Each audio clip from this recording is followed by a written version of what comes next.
చెప్పండి.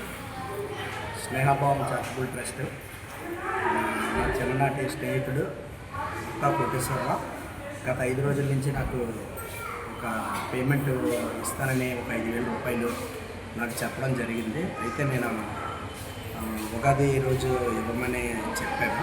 అయితే ఈరోజు ఆఫీస్కి వస్తానంటే నేనే ఆఫీస్కి వచ్చేస్తాను అనేసి వాళ్ళ ఇంటి దగ్గరికి వచ్చి తీసుకోవడం జరిగింది. నాకు ఇలాగా ప్రతి ఒక్కరు నన్ను అర్థం చేసుకొని నేను ఏమైనా నాకు పర్సనల్గా కానీ నేను ఏమైనా తెలిసి తెలియక గ్రూప్లో ఎటువంటివైనా ఓవర్గా ఏమైనా మీకు ఇబ్బంది పెట్టే మాటలు మాట్లాడినా మీరు పెద్ద మనసుతో మన్నించి నాకు ఇలాగ అర్థం చేసుకొని నాకు మీరు ఎక్కడికి రమ్మన్నా లేకపోతే మీరు వస్తానన్నా కూడా నేను వస్తాను.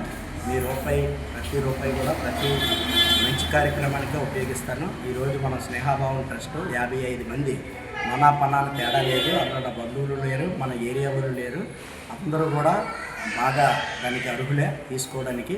అటువంటి వాళ్ళకి నేను మీ రూపాయి నేను అందజేస్తున్నాను.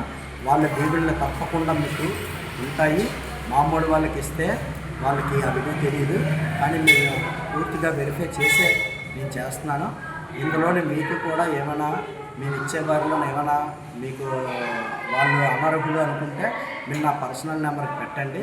దాని తాలూకా దీని మీద మేమే అక్కడ వెరిఫికేషన్ చేసి మేమే గొప్పలు అని ఫీల్ అవ్వట్లేదు. మీకు ఏమైనా తెలిసి మేమేమైనా రాంగ్ చేస్తే నా పర్సనల్ నెంబర్కి పెడితే మేము వాళ్ళ గురించి రీవెరిఫికేషన్ చేస్తాం. ఇప్పుడు ధర్మనగర్ కొన్ని కార్యక్రమాలు ఇవన్నీ చూసి గొట్టా కోటేశ్వరరావు ఒక 6 రోజుల నుంచి నాకు ఫోన్ చేస్తే ఈరోజు ఇక్కడికి వచ్చి తీసుకుంటాననేసి వచ్చి ఈరోజు తీసుకోవడం జరిగింది. Thank you. చాలా చాలా హ్యాపీ. ఇలాంటి సేవా కార్యక్రమాలకి నాకు మెచ్చుకొని చిన్న సహాయం చిన్నది కాదు. Thank you.